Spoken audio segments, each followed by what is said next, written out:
టమాటా పప్పు రెసిపీని మీ ముందుకు తీసుకొచ్చాను. పప్పుని వాష్ చేసుకొని తీసుకున్నానండి. దాంట్లో ఒక పచ్చిమిరపకాయని కట్ చేసి వేస్తున్నానండి.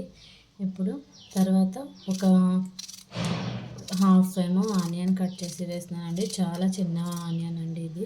దాంట్లోంచి హాఫ్ అనేది కట్ చేసి వేస్తున్నాను. ఇప్పుడు దాంట్లోనే 2 చిన్న సైజువి మీడియం సైజువి టమాటాలని యాడ్ చేస్తున్నానండి. కట్ చేసేసి చూడండి ఎలా కట్ చేస్తున్నానో. నేను ఇలాగే అలా కూడా కట్ చేస్తానండి, చాపింగ్ బోర్డ్ మీద ఇలా కూడా కట్ చేస్తాను. కానీ ఇప్పుడు అర్జెంటుగా నాకు పని అయిపోవాలండి. అందుకనే నేను తొందరగా అయిపోద్ది అనేసి ఇలా చేస్తున్నానండి. చూడండి పెద్దగానే ఉండాలండి పప్పుల్లో కట్ చేసినప్పుడు. ఎందుకంటే కుక్కర్లో పెడతాం కాబట్టి తొందరగా ఉడికిపోతాయి, చిన్నగా అయిపోతాయండి. చూడండి కొంచెమే తీసుకున్నానండి. ఒక పూటకి ఇద్దరికి సరిపోయినట్టు ఈ పప్పు అయితే. పప్పు రాని వాళ్ళకి కూడా సేమ్ యాస్టీజ్ అండి. ఇంత పప్పు తీసుకోండి. తీసుకొని 2 టమాటాలు కట్ చేసి, ఆనియన్ ఒకటి హాఫ్ చిన్నది కట్ చేసేసి, ఒక పచ్చిమిరపకాయ వేసి, కొత్తిమీర ఉంటే యాడ్ చేసుకోండి. అంతే అండి. ఇప్పుడు దీంట్లోనే కొంచెం చింతపండుని యాడ్ చేయండి. తర్వాత కొంచెం కారాన్ని యాడ్ చేయండి. చూడండి 1 స్పూన్ అయినా చాలండి. నేనైతే 2 స్పూన్లు వేసుకున్నాను, చిన్న స్పూన్ అండి అది. తర్వాత దాంట్లోనే కొంచెం పసుపు అనేది యాడ్ చేద్దామండి. చూడండి పసుపు అనేది హాఫ్ టేబుల్ స్పూన్ యూజ్ చేశానండి. ఇప్పుడు దీంట్లో కొంచెం కొత్తిమీర యాడ్ చేసేద్దామండి. చూడండి కొత్తిమీరని యాడ్ చేస్తున్నానండి. వాటర్ అనేది హాఫ్ గ్లాస్ వాటర్ అనేది యాడ్ చేశానండి. నా పప్పు కొంచెమే కాబట్టి హాఫ్ గ్లాస్ వాటర్ సరిపోద్దండి. మీరు కొంచెం ఎక్కువ పప్పు వేసుకున్నప్పుడు వాటర్ కూడా ఒక గ్లాస్ అనేది యాడ్ చేసుకోండి. మీడియం ఫ్లేమ్లో పెట్టి వండుకుంటే మంచిదండి. మీరు అర్జెంట్ అయితే హై ఫ్లేమ్లో పెట్టుకోండి. లేకపోతే అవి లో ఫ్లేమ్లో అయితే బాగానే ఉడికిద్ది, కానీ హై ఫ్లేమ్లో అయితే పప్పు అనేది ఏమవుతుందంటే కింద అంటుకుపోయిద్దండి, మొత్తం మాడిపోయిద్ది, టేస్ట్ మొత్తం మారిపోయిద్ది. చూడండి ఇప్పుడు దీంట్లోనే మేము కొంచెం వాటర్ క్వాంటిటీని ఆయిల్ యాడ్ చేసాం కాబట్టి ఇప్పుడు ఆయిల్ని కొంచెం ఒక ఫ్యూ డ్రాప్స్ అనేది యాడ్ చేద్దామండి. ఎందుకంటే పైకి విజిల్స్ వచ్చినప్పుడు పైకి వాటర్ రాకుండా ఉండడానికండి. చూడండి వాటర్ అనేది సరి అయినది వేయాలి. మేము ఎక్స్ట్రా వేసిన వాటర్ అనేది విజిల్ వచ్చినప్పుడు పైకి వచ్చేస్తుందండి. ఇలాగే యాస్టీజ్గా చేయండి, మంచిగా ఉడుకుతుందండి. మీడియం ఫ్లేమ్లో పెట్టుకుని ఉడికితే బాగా వండుకుంటే మంచిగా ఉంటుందండి. చూడండి ఇప్పుడు దీనికి కుక్కర్ అనేది పెట్టేద్దామండి. ఇంకేమీ వేయలేదండి నేను, ఇంతేనండి. ఇప్పుడు విజిల్స్కి పెట్టేద్దామండి. ఒక 4-5 విజిల్ తర్వాత దీన్ని ఓపెన్ చేసి తాలింపు పెట్టేద్దామండి. స్టవ్ మీద పెట్టేస్తున్నానండి. చూడండి స్టవ్ మీద పెట్టేసాను, మీకు కనిపిస్తుంది అని అనుకుంటున్నాను. చూడండి ఆన్ అయింది స్టవ్ అనేది. స్టవ్ మీద పెట్టాను. కొన్ని విజిల్స్ తర్వాత దీన్ని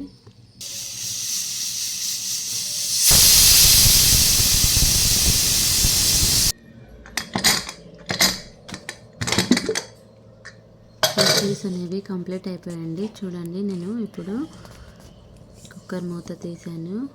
కొంచెం వాటర్ క్వాంటిటీ ఉంది, బాగా ఉడికిపోయింది. ఇప్పుడు పప్పు మొత్తం స్మాష్ చేసేయాలి. స్మాష్ చేసిన తర్వాత దాంట్లో వాటర్, ఇది బాగా చిక్కగా ఉంది కాబట్టి వాటర్ అనేది హీట్ చేసి దీంట్లో యాడ్ చేద్దాం. హీట్ చేయడానికి టైం లేకపోతే మీరు నార్మల్ వాటర్ని కూడా యాడ్ చేసుకోవచ్చండి. చూడండి నేను చూపించిన విధంగా ఆ పప్పుని మెత్తగా స్మాష్ చేసేయండి. స్మాష్ చేసిన తర్వాత వాటర్ యాడ్ చేద్దామండి. వాటర్ యాడ్ చేస్తున్నాను. మీకు ఎంత పలచగా కావాలంటే అంత పలచగా పెట్టుకోండి పప్పుని. ఎక్కువ చిక్కగా అయితే మీరు వండిన తాలింపు పెట్టిన తర్వాత ఇంకా చిక్కగా అయిపోద్ది. కొంచెం వాటర్ ఎక్కువ వేయండి. తర్వాత తాలింపు పెడితే కొంచెం చిక్కగా అవుతుంది. ఇప్పుడు స్టవ్ మీద ఒక ప్యాన్ పెట్టుకొని దానిలోని వెల్లుల్లి యాడ్ చేసేద్దాం. ఇప్పుడు కొంచెం ఆయిల్ని యాడ్ చేద్దాం. తాలింపు పెడుతున్నానండి. ఆయిల్ని యాడ్ చేసిన తర్వాత వెల్లుల్లి అప్పటి వరకు ఫ్రై అవుతున్నాయి. దాంట్లోని కొంచెం శనగపప్పు వేస్తాం.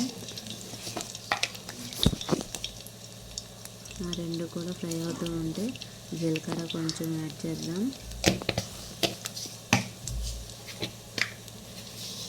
ఇంకా కొంచెం ఆవాలు అనేవి యాడ్ చేద్దాం. వచ్చేసేసి ఒక 2-3 వేసుకున్నాం.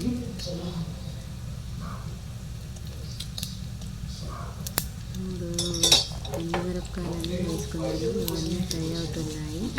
దీంట్లోనే ఇంకో ఇంగ్రీడియంట్ వేయాలంటే అదేంటో చెప్పండి. ఓకే, ఇప్పుడు నేను వేస్తున్నాను చూడండి. కరివేపాకు, కరివేపాకు అనేది స్మెల్ బాగా మంచిగా ఉంటుందండి. ఇప్పుడు ఇవన్నీ ఫ్రై అయిన తర్వాత చూడండి, కలర్ అనేది చేంజ్ అయ్యింది. ఇప్పటి వరకు వెల్లుల్లి కలర్ అనేది వైట్గా ఉండకూడదండి. టేస్ట్ అనేది పప్పులోకి రాదు. వెల్లుల్లి కలర్ అనేది చేంజ్ అవ్వాలి.